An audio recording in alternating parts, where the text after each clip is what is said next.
बिस्मिल्लाहिर्रहमानिर्रहीम। अस्सलाम वालेकुम जी स्टूडेंट्स, हमने चैप्टर नंबर 4 स्टार्ट किया हुआ है। उसका जो फर्स्ट टॉपिक रेंज है उसको हम डिस्कस कर चुके हैं। उसकी डेफिनेशन, उसके यूजेस, अनग्रुप से और ग्रुप से क्वेश्चन हम सोल्व कर चुके हैं। आज का हमारा टॉपिक है जी क्वार्टाइल डेविएशन। चैप्टर नंबर 4 ही है, ये उसका दूसरा टॉपिक है। सबसे पहले हम देखते हैं definition. Half the difference between upper and lower quartile is called quartile deviation. It is denoted by q dot d and defined as quartile deviation is equal to q3 minus q1 over 2. जो definition है वही formula है। हमने कहा है जी half the difference, ये हमने half किया डिफरेंस को। किसका डिफरेंस?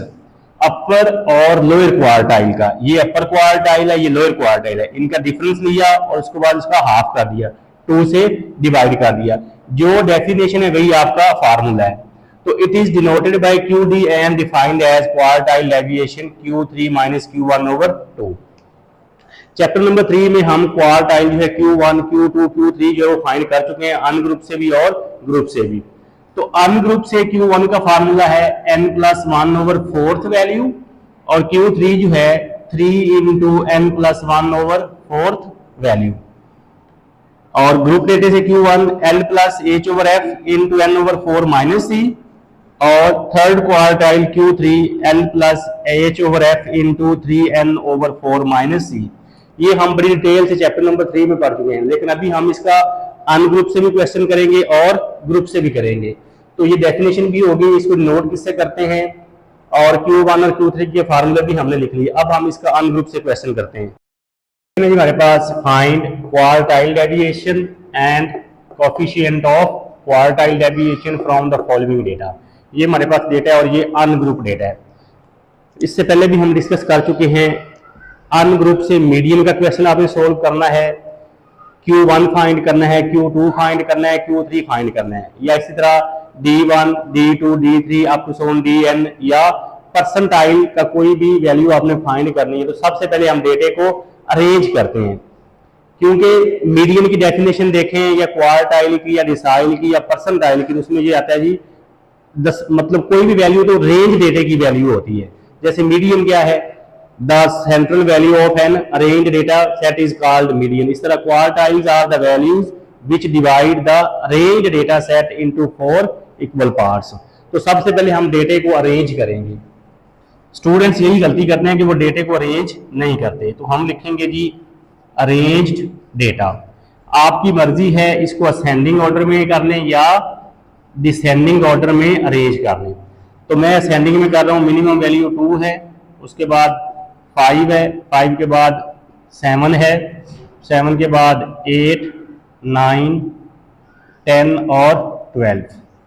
1 2 3 4 5 6 7, 1 2 3 4 5 6 7। ये हमने डेटे को अरेंज कर लिया। तो पहले हम फाइंड करेंगे Q1, क्योंकि क्वार्टाइल डेविएशन जो है इसका फार्मूला हमने पढ़ा हुआ है जी, ये इक्वल है Q3 माइनस Q1 ओवर 2। हमें Q3 चाहिए और Q1 चाहिए। तो पहले हम निकालते हैं Q3। ये इक्वल होता है जी 3 into n+1 over 4th value. ये TH इसके ऊपर लिखना जी। 3n से मुराद नंबर ऑफ वैल्यूज, हमारे पास 7 है, +1 ओवर 4th वैल्यू जी। तो 7 + 1 8, 8 को 4 से डिवाइड करेंगे तो आंसर आएगा 2, 2 को 3 से कर देंगे मल्टीप्लाई, ये आएगा जी हमारे पास 6th वैल्यू। अब ये आंसर नहीं है। बच्चे एक तो क्या करते हैं, डेटे को अरेंज नहीं करते, दूसरा यहां पे आके इसको छोड़ देते हैं। तो Q3 जो है 6th वैल्यू, रेंज डेटे में जो 6 वैल्यू वो हमारा Q3 है। तो ये 1 2 3 4 5 6 जो है वो 10 है। 6th वैल्यू क्या है जी? 10। ये हमने फाइंड कर लिया Q3। अब हम फाइंड करेंगे Q1। n plus 1 over fourth value. ये है 7 प्लस 1 ओवर फोर्थ वैल्यू। ये आएगा जी 8 ओवर फोर्थ वैल्यू। 8 ओवर 4 का मतलब है जी हमारे पास टूथ वैल्यू कि रेंज डेटे की जो सेकंड वैल्यू है वो हमारे पास Q1 है। तो सेकंड वैल्यू क्या है जी 5, ये हमने फाइंड कर लिया Q1। Q3 भी आ गया, Q1 भी आ गया। अब हम वैल्यू पुट करके जो है वो आंसर निकाल देते हैं जी। तो quartile deviation Q3 minus Q1 over 2। Q3 जी हमारे पास 10 है, Q1 5 है। 10 माइनस 5 डिवाइडेड बाई 2, तो 5 डिवाइडेड बाई 2, तो ये आंसर आ गया हमारे पास 2.5। ये हमने फाइंड किया क्वार्टाइल। लेकिन इसका एक बात और भी जिसमें वो कह रहा है जी and coefficient of quartile deviation. तो कोफिशिएंट ऑफ क्वार्टाइल डेविएशन का जो फार्मूला है ये इक्वल होता है Q3 minus Q1 over Q3 plus Q1। Q3 10 है, माइनस 5, 10 प्लस 5, तो 5 ओवर 15। जब 5 को हमने 15 से डिवाइड किया, 5 डिवाइडेड बाय 15, तो ये आंसर आ गया 0.333। ये हमने फाइंड कर लिया जी कोफिशिएंट ऑफ क्वार्टाइल डेविएशन। और कल भी हमने जब रेंज का क्वेश्चन किया था तो उस वक्त भी हमने ये डिस्कस किया था कि जो कोफिशिएंट जिसके साथ भी आएगा उसका आंसर जो है वो 0 और 1 के दरमियान आएगा, कि उसका आंसर जो है वो 1 से बड़ा नहीं हो सकता और 0 से छोटा नहीं हो सकता। तो ये हमने फाइंड किया जी quartile deviation and coefficient of quartile deviation ungroup डेटे से। अब हम ग्रुप से क्वेश्चन सोल्व करते हैं। क्वेश्चन हमारे पास find quartile deviation and coefficient of quartile deviation from the following data. अब ये हमें x दिया हुआ है, मिड पॉइंट्स दिए हुए हैं और ये f दिया हुआ है।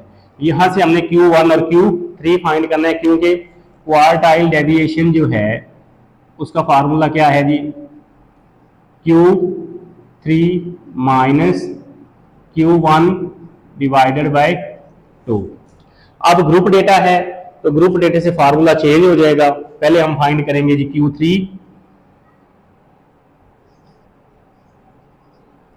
ये इक्वल होगा L plus H over F into 3L over 4 minus C।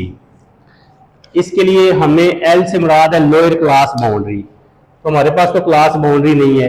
एक तो हमें क्लास बाउंड्री की जरूरत पड़ेगी और C होता है कम्युलेटिव फ्रीक्वेंसी, वो हमें CF का कॉलम बनाना पड़ेगा। तो पहले हम निकालेंगे C dot B class boundary. अगर तो हमारे पास क्लास लिमिट्स होती हैं, मतलब ये वैल्यू इस तरह होती है 5 से 9, 10 से 14, 15 से 19, ये क्लास लिमिट्स हैं। तो यहां से हम क्या करते हैं, सेकंड क्लास की लोअर लिमिट में से फर्स्ट क्लास की अपर लिमिट को माइनस करते और 2 से डिवाइड करते, तो ये आंसर आ रहा है 0.5। उसके बाद हमने क्या करना, लोअर लिमिट में माइनस करते जाना था और अपर में प्लस, मतलब क्लास बाउंड्री के लिए हमारे पास आना था 4.5, इसमें ऐड करते तो 9.5, इसमें माइनस करते तो 9.5 और इसमें ऐड करते तो 14.5। तो ये तो इजी था। अब हमारे पास जो है वो x है, क्लास लिमिट्स नहीं है, तो यहां से हमने क्लास बाउंड्री कैसे निकालनी है वो हमने देखना है जी। सेम तरीकाकार है, वही मेथड है कि सेकंड वैल्यू में से फर्स्ट को माइनस करें। सेकंड वैल्यू 8 है, फर्स्ट 4 है और 2 से डिवाइड कर दें, तो 8 माइनस 4, 4 ओवर 2, तो आंसर क्या आया 2। क्या किया, 8 में से 4 को माइनस किया तो ये 4 आया, उसके बाद उसको 2 से डिवाइड किया तो ये आंसर आ गया 2। अब क्या करेंगे,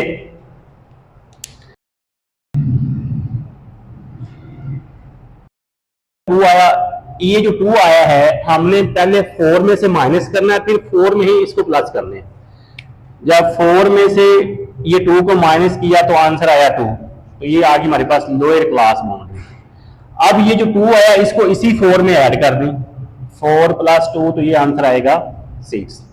इसी तरह फिर ये 2 8 में से माइनस करेंगे तो आंसर आएगा 6, इसी 8 में इसको ऐड कर दें तो ये आंसर आएगा 10।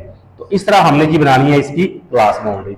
फिर इसी में से 2 को माइनस करेंगे तो 10, इसी में प्लस कर देंगे तो 14, 2 माइनस करेंगे तो 14, इसी में ऐड करेंगे तो 18, इसमें माइनस करेंगे तो 18, इसी में ऐड कर देंगे तो 20। ये तो हमने निकाल ली जी क्लास बाउंड्री। और क्लास बाउंड्री में ये होता है कि ये दोनों वैल्यू सेम होती हैं, ये और ये सेम होगी, ये और ये सेम होगी, ये और ये सेम होगी, तो ये क्लास बाउंड्री हमने निकाल ली। उसके बाद हमने निकालना होता है जी कम्युलेटिव फ्रीक्वेंसी CF। ये CF कैसे निकालते हैं ये अब हमने देखना है जी। F की फर्स्ट वैल्यू जो है उसको आपने एज इट इज लिख लेना है। F की फर्स्ट वैल्यू क्या है जी 3 में ये 7 ऐड कर देना है, 3 + 7 तो ये आंसर आएगा 10 में नीचे वाली वैल्यू को ऐड कर देना 15, मतलब F की नीचे वाली वैल्यू जो है हमने वो ऐड करते जाना है। 15 में 8 को ऐड कर दें 23 में ये 9 को ऐड कर दें, ये आएगा 32। CF की लास्ट वैल्यू और F का सम जो है ये हमेशा इक्वल होते हैं, यहां से हमें सम मिलेगा F का जो कि 32 है। अब हमने मॉडल क्लास फाइंड करनी है जी।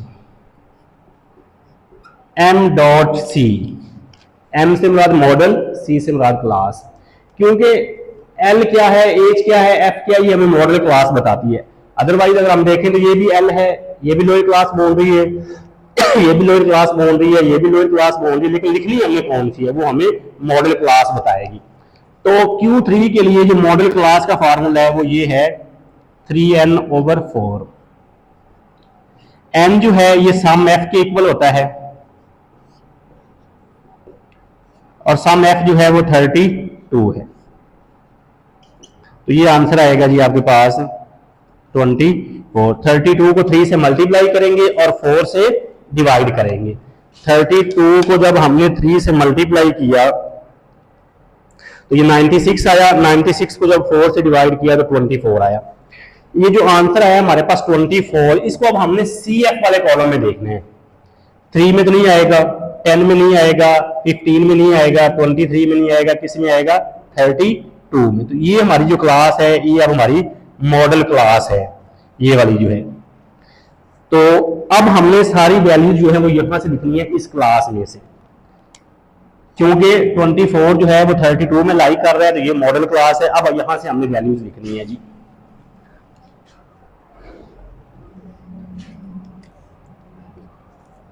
इसके सामने ये जो 18 है ये हमारा L है, H होता है इंटरवल, तो इंटरवल जो है इन सब में 4 का है,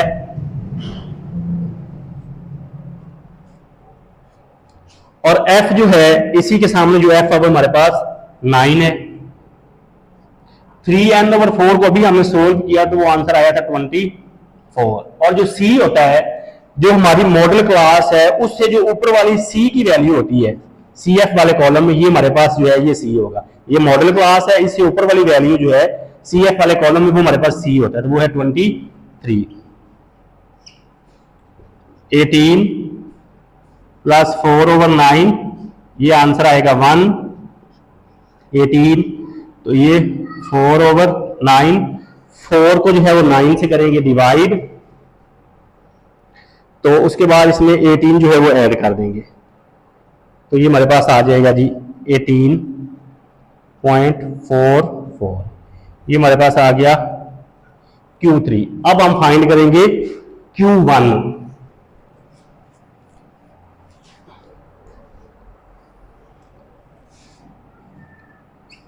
Q1 is equal to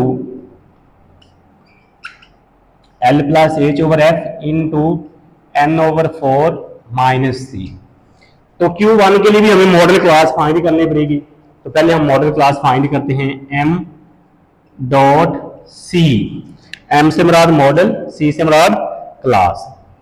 तो इसके लिए जो है वो है n/4।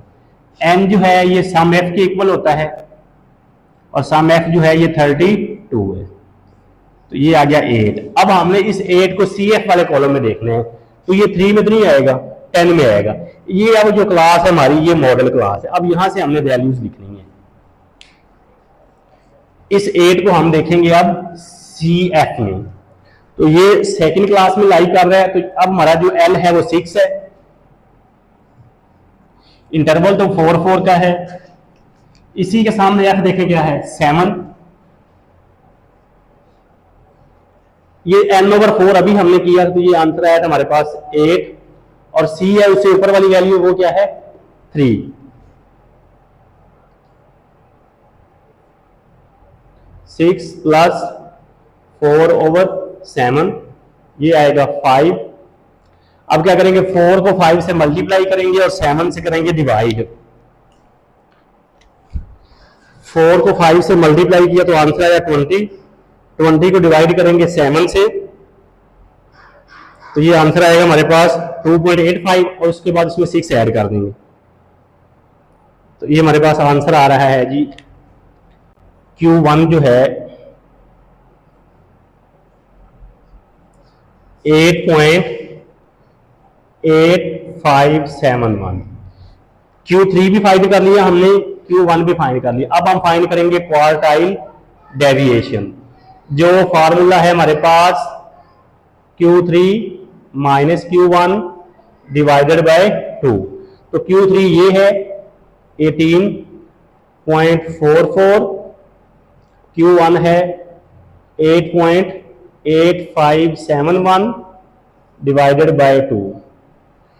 तो 18.44 में से माइनस किया 8.8571, तो ये आंसर है हमारे पास 9.5829। उसके बाद इसको 2 से करेंगे डिवाइड, तो ये आ गया जी 4.7914। ये हमने फाइंड कर लिया क्वार्टाइल डेविएशन। और इसी का सेकंड पार्ट है कोफिशिएंट ऑफ क्वार्टाइल डेविएशन। तो कोफिशिएंट ऑफ क्वार्टाइल डेविएशन जो है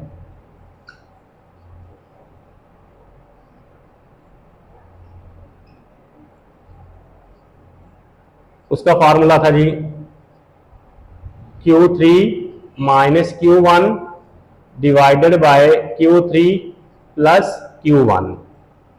तो Q3 अभी हमने फाइंड किया है 18.44, Q1 8.8571, 18.44 प्लस 8.8571। ऊपर वाले को माइनस किया तो ये आया था 9.5829। इन दोनों को ऐड कर दें 18.44 प्लस 8.8571, तो ये आ गया 27.2971। अब डिवाइड कर दें 9.5829 डिवाइडेड बाय 27.2971। तो ये हमारे पास आंसर आ रहा है जी 0.3510। तो ये हमने फाइंड कर लिया कोफिशिएंट ऑफ क्वार्टाइल डेविएशन। तो ये था जी हमारा आज का टॉपिक क्वार्टाइल डेविएशन, जिसमें सबसे पहले हमने उसकी डेफिनेशन को डिस्कस किया, अनग्रुप से क्वेश्चन सोल्व किया, ग्रुप से क्वेश्चन सोल्व किया और coefficient of quartile deviation find किया। तो मुझे उम्मीद है इंशाल्लाह आपको ये वीडियो पसंद आएगी। अगर वीडियो पसंद आए तो चैनल को लाइक करना, सब्सक्राइब करना और शेयर करना मत भूलिएगा। एक नई वीडियो के साथ दोबारा फिर मिलते हैं, तब तक अपना ख्याल रखिएगा। अल्लाह हाफिज़।